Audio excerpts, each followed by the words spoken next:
In chapter 11, which is do not allow yourself to become deceitful, arrogant, or resentful, it's kind of a summary chapter of everything I've ever written, I would say.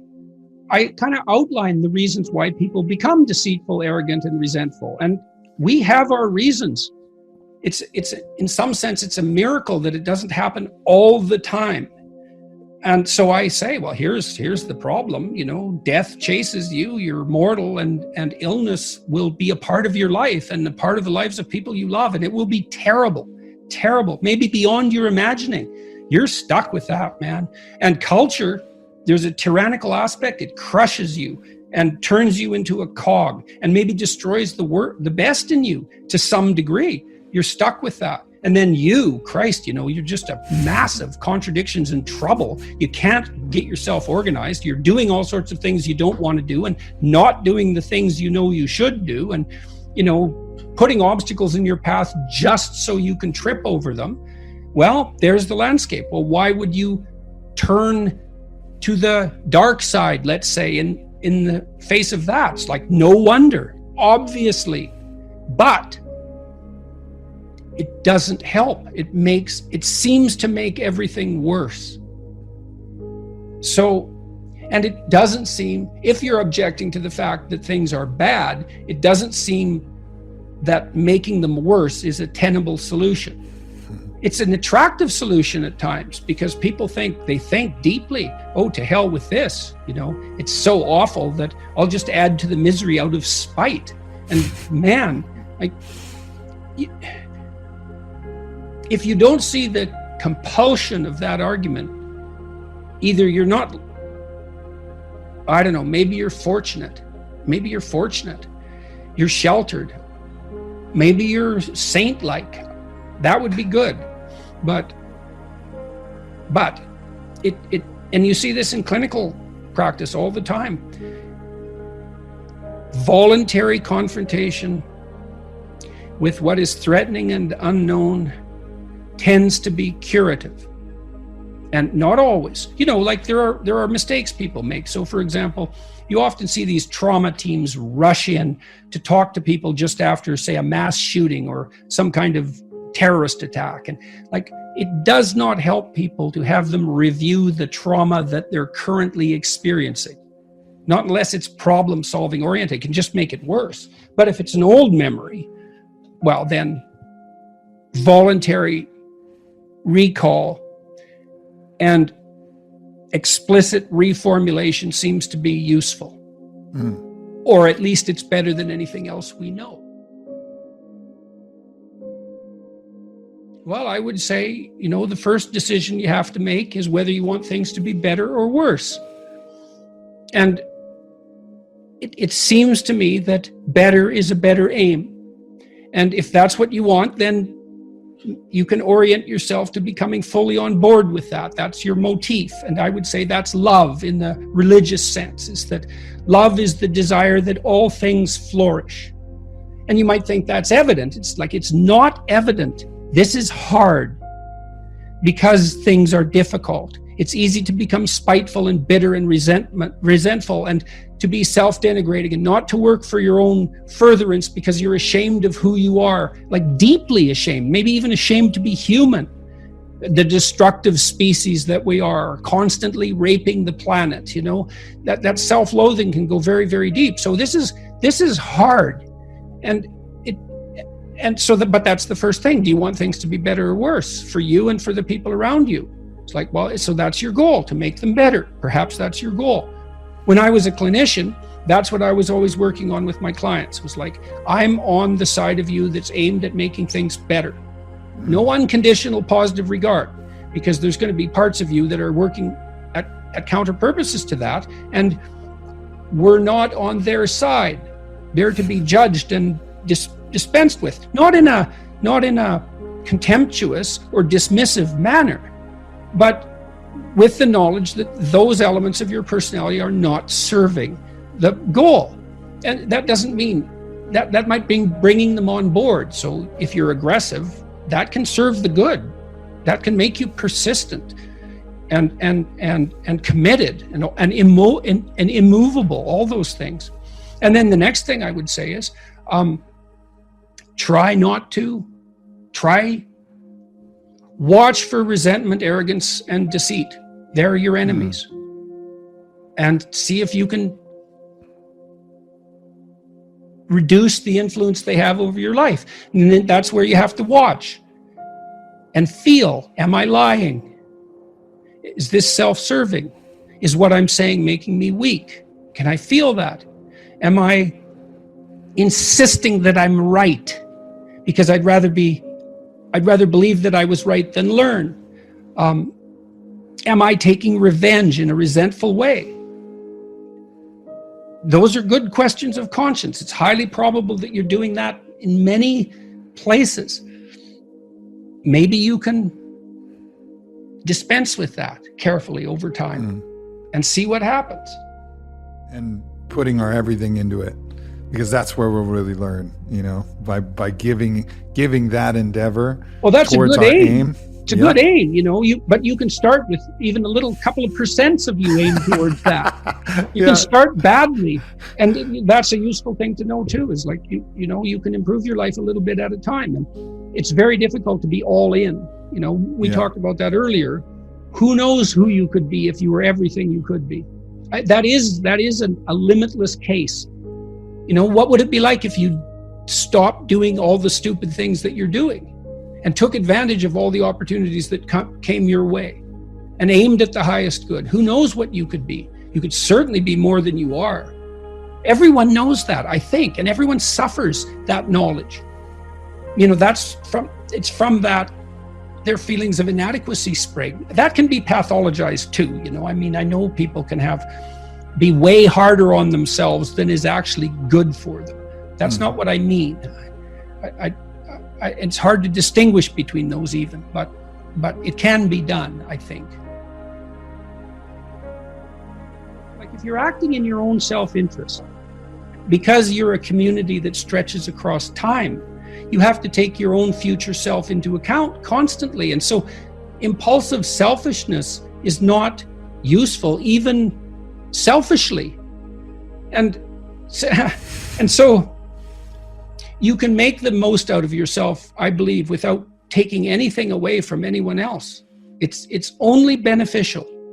Now, people might be annoyed at you because you're more successful on some dimension than they are, and perhaps that hurts. But, well, if to deal with that, we'd have to eradicate the possibility of ever being better at anyone ever being better than anyone else at anything. And it doesn't seem to me that we want to push equality that far. I'm in terrible pain almost all the time. And I do mean terrible. If in my previous life, when I was healthy, I had ever felt like I always feel now, I would have immediately gone to the emergency ward. But it's not helpful. As far as I can tell, as far as I've been informed for that matter, there isn't anything that can be done about the condition that I'm in. And that's rough. I have to remind myself all the time of what I should be doing, even to continue living for that matter. And I'm constantly reminding myself to be grateful and as an act of courage. And I do explain that a little bit in Beyond Order. Something I really realized about gratitude is that gratitude at one level is it's a voluntary act of courage. And I'm not trying to make out a case for myself being particularly courageous. That isn't what I mean. I mean that it's a risk to be grateful. It's a decision that opens you up in some ways. And you're sort of grateful despite it all. It's a great gratitude, I suppose, as a marker of faith. And that faith is even, in some sense, belief in the impossible. Despite all this, it's good.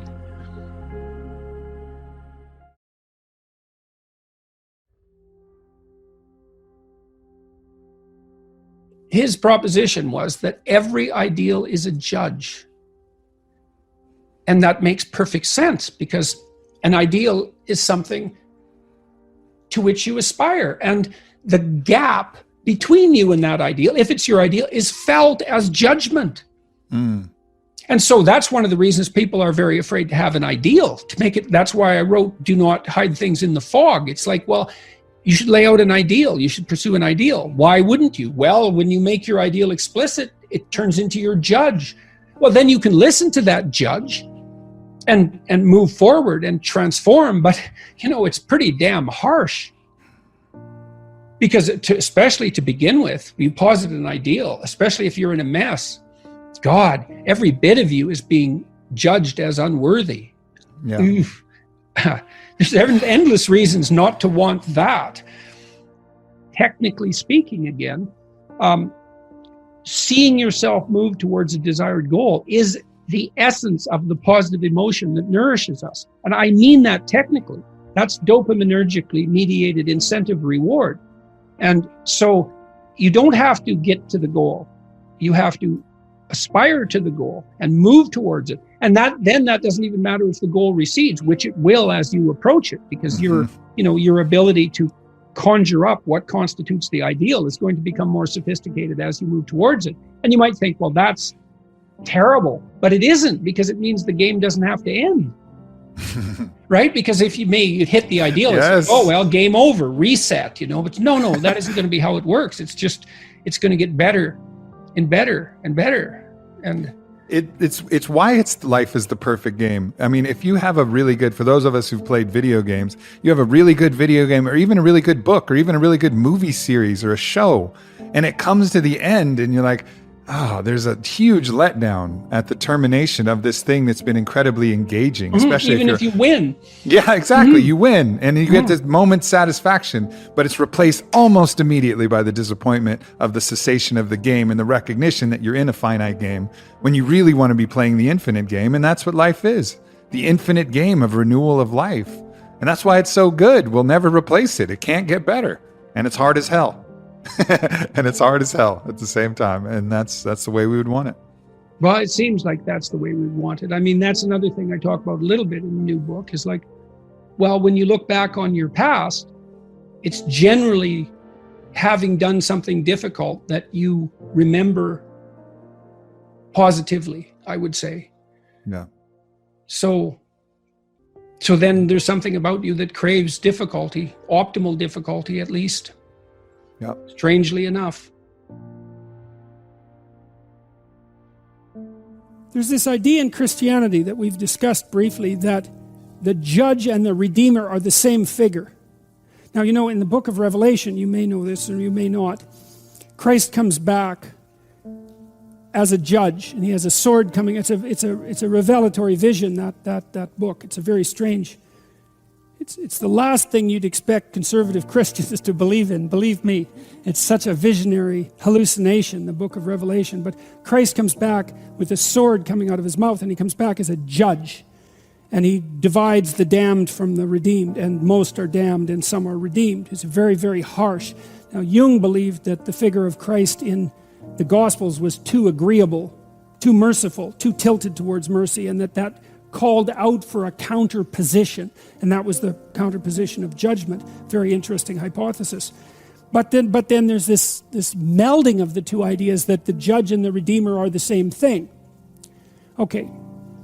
Now, this young man told me that his life lacked purpose and direction and meaning, and that he was nihilistic until he read Zen and the Art of Motorcycle Maintenance, which is a book I actually like quite a bit. I've read it 3 times at different decades of my life.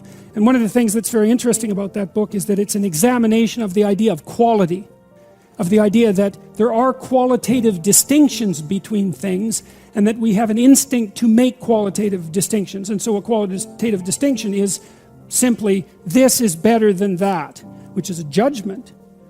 Okay, now what Ratzinger is hypothesizing is that the person in enough, how the modern idea is you're supposed to accept yourself. I think that's an insane idea, by the way. Really, I can't think of a more nihilistic idea than that you're already okay. It's like, no, you're not. And the reason you're not is because you could be way more than you are. And so what do you want to be? You want to be okay as you are? Or do you want to strive towards what's better? And this young man, this Australian, he said that the reason that Zen and the Art of Motorcycle Maintenance had such an impact on him was because he wasn't happy with his current mode of being, right? He didn't consider the manner in which he conducted himself sufficient. And the fact that the author of Zen, and it was Persig, laid out the notion that you could make qualitative distinctions, and there really was a difference between good things and bad things, or great things and evil things. It gives you direction. It gives you the possibility of moving upward. And Ratzinger is pointing out, at least to some degree, that human beings are insufficient in and of themselves and need the movement upward. And so they need to conceptualize something like the highest good, and then to strive for that. And the thing is that there isn't any difference between conceptualizing the good and being judged. Because if you're going to conceptualize the good and move towards it, what you have to do is separate from yourself all those things that aren't good and leave them behind. And that's why the Redeemer and the Judge are the same thing. And one of the things that's really appalling, I think, about our modern world is that we're rejecting the notion of qualitative distinctions. You say, well, we don't want to hurt anybody's feelings by saying that one thing is better than another. It's like, okay, fair enough. It's not fun to be cast off with the damned, that's for sure. But if people are, in fact, insufficient in their present condition, which seems to be the case, I mean, try finding someone who isn't, then if you deny the possibility of qualitative distinction because you want to promote a radical egalitarianism, then you remove the possibility of redemption, because there's no movement towards the good. And it seems to me that it's a catastrophe to sacrifice the good for, well, it's a catastrophe to sacrifice the good for the equal. Because for us to be equal would mean, as far as I can tell, that we would all be equally unredeemed and miserable. And so,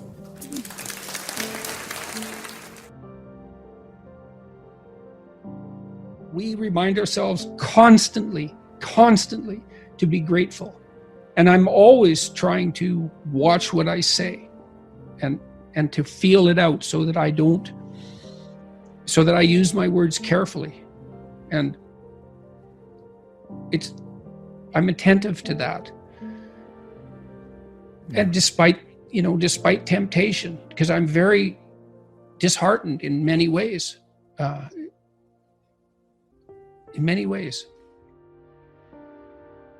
I spent a lot of time trying to be of aid to people, let's say. And the consequence of that, I suppose, was that when I needed it the most, I got a lot of that back.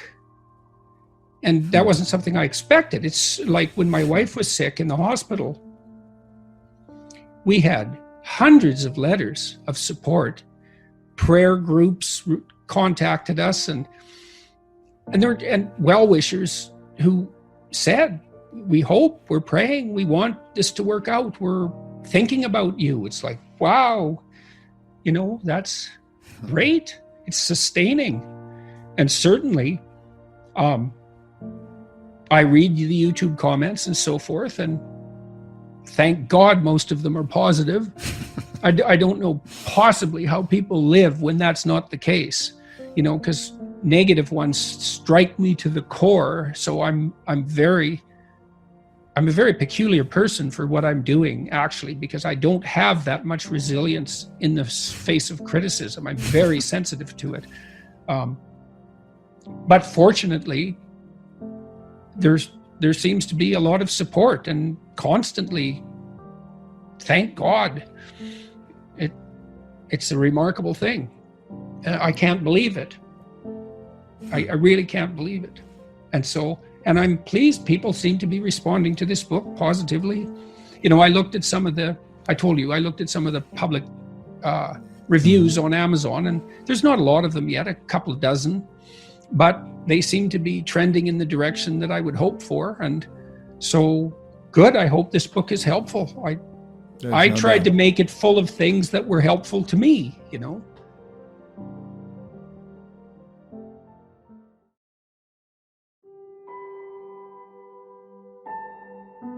You got to know that there are differences in intelligence. It's really important. If you go into a job and you're not smart enough for that job, you're going to have one bloody miserable time. And you're going to make life wretched for the people around you because you won't be able to handle the position. And as you climb hierarchies of competence, the demand on fluid intelligence increases.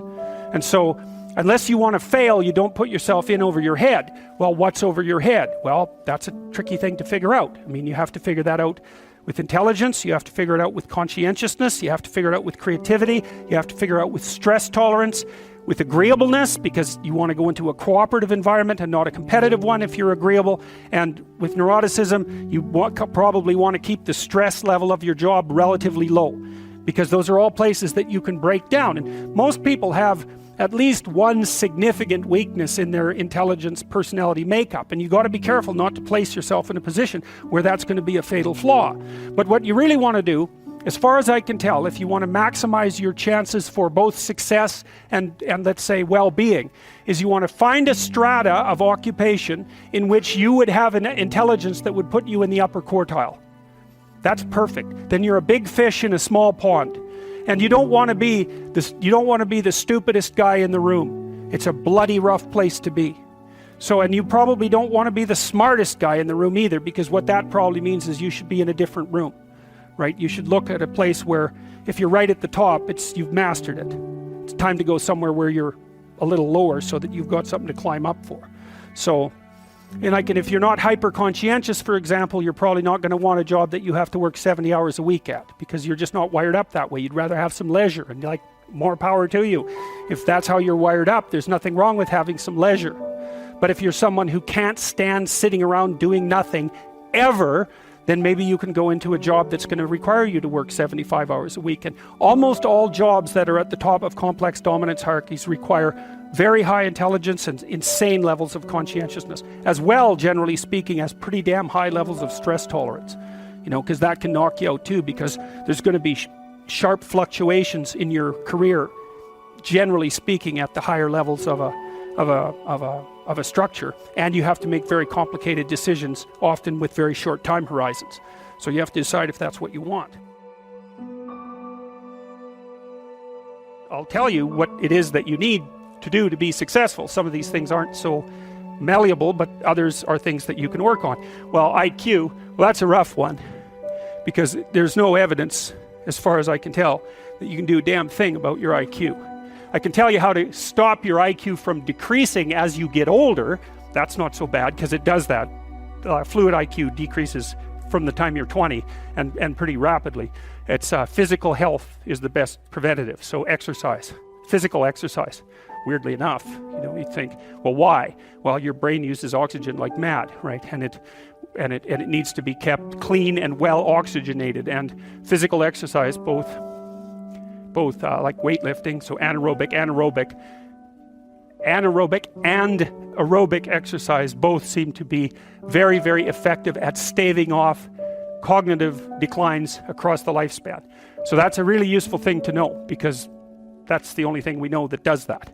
So then the next best predictor of lifetime success is conscientiousness. Well, so, and of the two aspects of conscientiousness, say orderliness and industriousness, the better predictor is industriousness. So the question is, well, what can you do about your industriousness?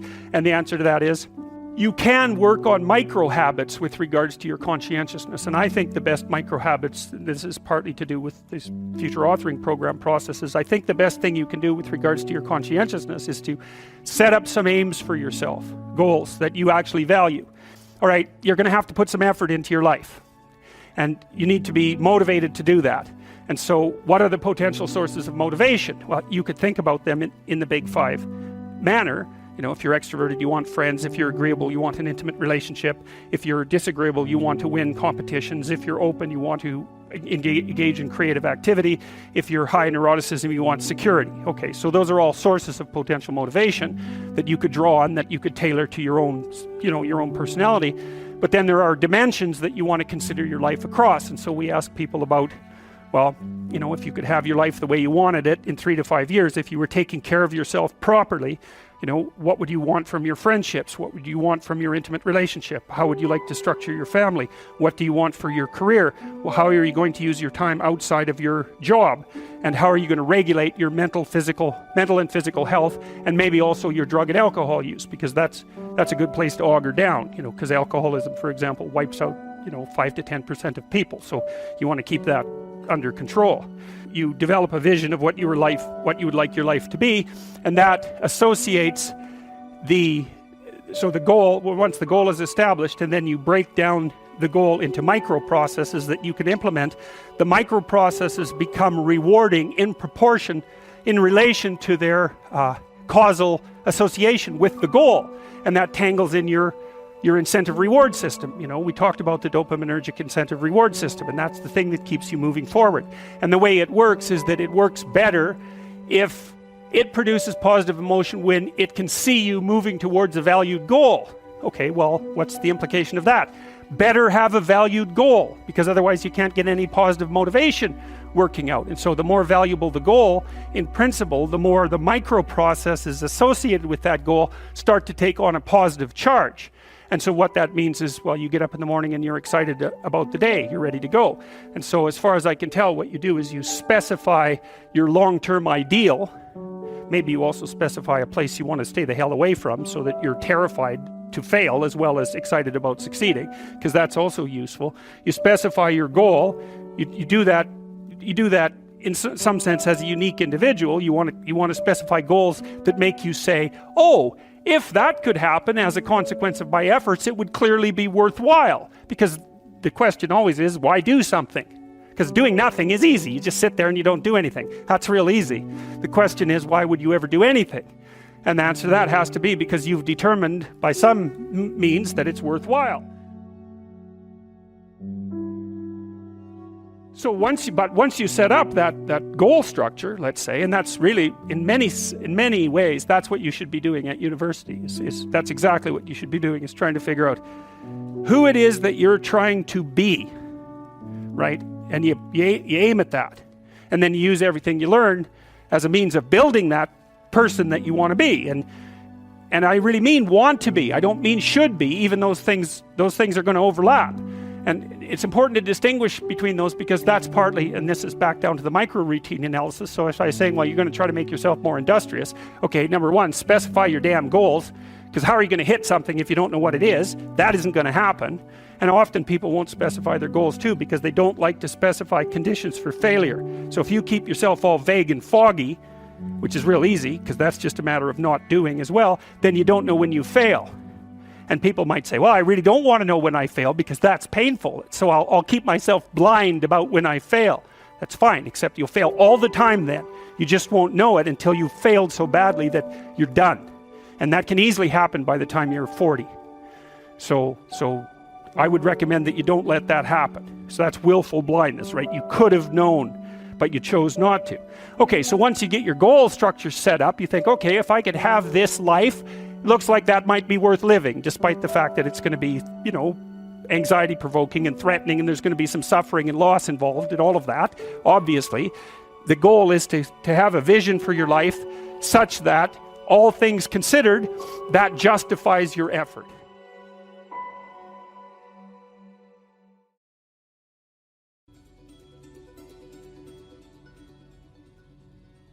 Hey man, if things aren't laying themselves out in front of you, the way that is necessary for you to live a full and engaged life and not be cynical and bitter and twisted and cruel and vengeful and disappointed and all of that, it's just possible that you're not aiming at the right thing. And man, that is a question worth asking. Well, it's the question people do ask. It's like, well, what's the purpose of life? Well, it's the same question. What should I aim at? Those are the same questions. And, if what you're aiming at is producing nothing but unrequited misery for you and everyone else, and it's a downhill bloody spiral into something approximating hell, then there is some possibility that you should think that perhaps your aim is off. So, and I don't want to overplay my hand on that either, too, because I know perfectly well that, if you're suffering, if you're depressed, if you're miserable, it might be a consequence of really bad luck.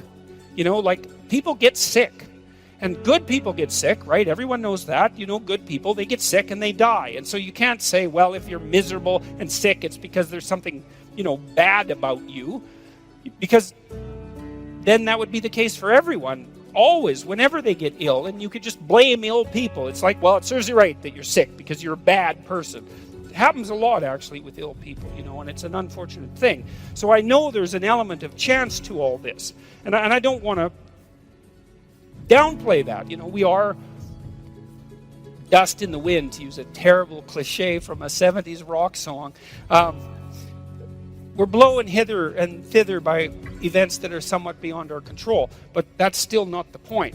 The point is that to a large degree, you can determine the manner in which the world manifests itself to you by changing your aim.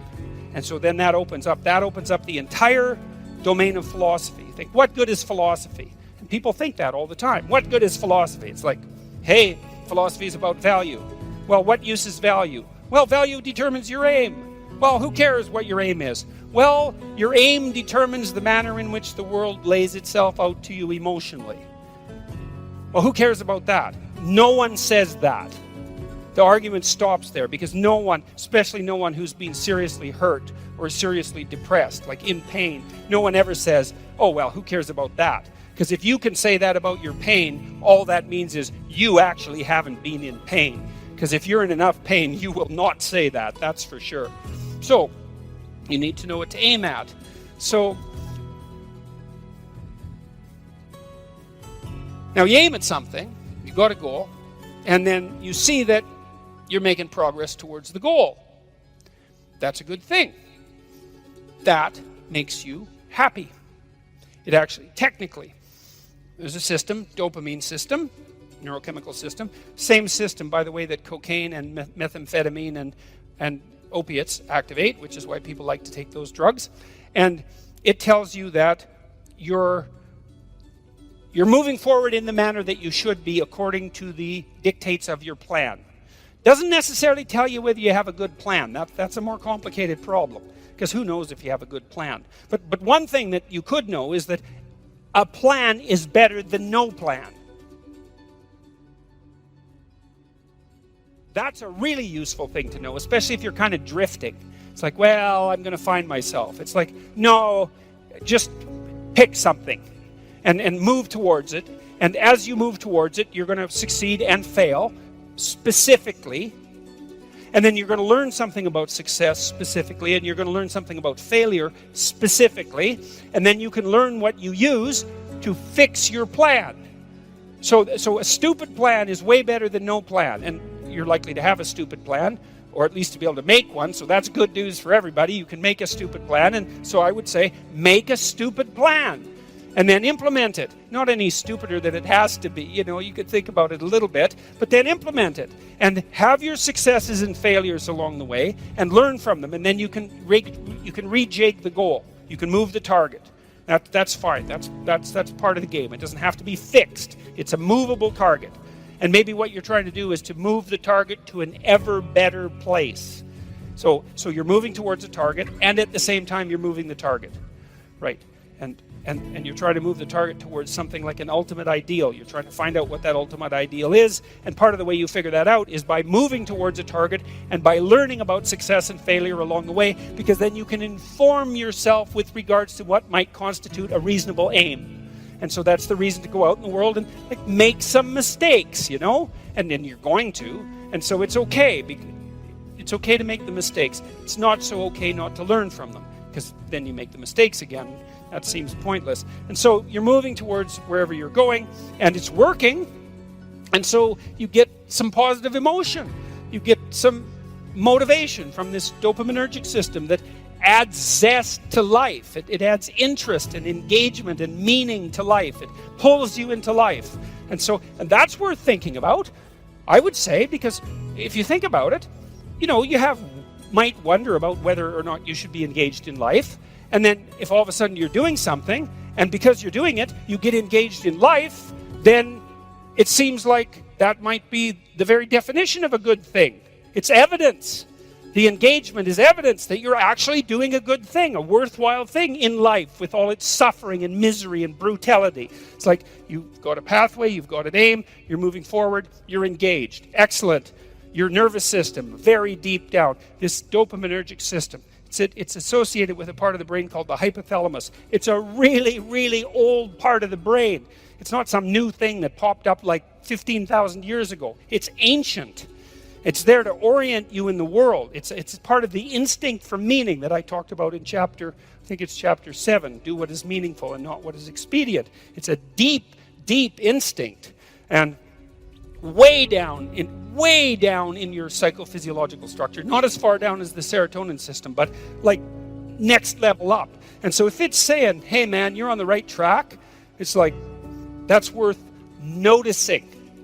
It's worth noticing. Now you can criticize it out of existence. You can question your aim continually. It's one of the, what would you call it, dangers of our capacity to abstract. But you know, if you're a smart person who doubts, you also might be smart enough now and then to doubt your doubt, and just to notice and to pay attention. And not only that's what you need to do, because you need to have a meaning in your life, an aim, a value structure that's of sufficient potency and magnitude to justify the limitations and the trouble that life constitutes, right? This is no trivial business that we're involved in, right? We're all in this up to our necks, literally. It's a mortal game. You're all in. And to play it wrong is to risk suffering in hell. And I'm not talking about afterlife. I'm not talking about something metaphysical. You can generate plenty of hell right here around you. Plenty. An unlimited amount. And so you can move towards that direction, or you can move towards a positive direction. And you can orient yourself. And you can learn. This is why the postmodernists are so incorrect. It's like, look, you need an aim. You need an aim. You cannot organize the way you look at the world without an aim. It's not optional. And then the question is, well, what should the aim be? Well, probably not to radically increase the amount of misery and suffering that you experience in everyone else. I mean, maybe you want to go that route, and people do, but I think they only do when they become bitter and they give up, you know, and they make mistakes they know they're making, right? It's conscious decision to go down that route. It's not like they think that's okay to begin with. Their aim's wrong. It's like, straighten out your aim. So there's an old idea, this idea of sin. Sin is a word that was derived from a Greek word, hamartia. And hamartia is an archery term, and it means to miss the target. And so you think, well, how can you miss the target? Well, you have no weapon. Well, then you miss the target. You have no target. You have no aim. Well, then you miss the target. You don't pick up your bow. Well, then you miss the target. You don't draw it back. Then you miss the target. You don't practice and miss many times, right? Because you have to do that to develop the skill to hit the target. So you're not willing to take the risk to miss. You do none of that. And so you miss the target. And that's the sin. And then you miss your life. And then what happens around you is that, well, there's far more hell than there has to be, and there's much less heaven than there could be, and it's on you.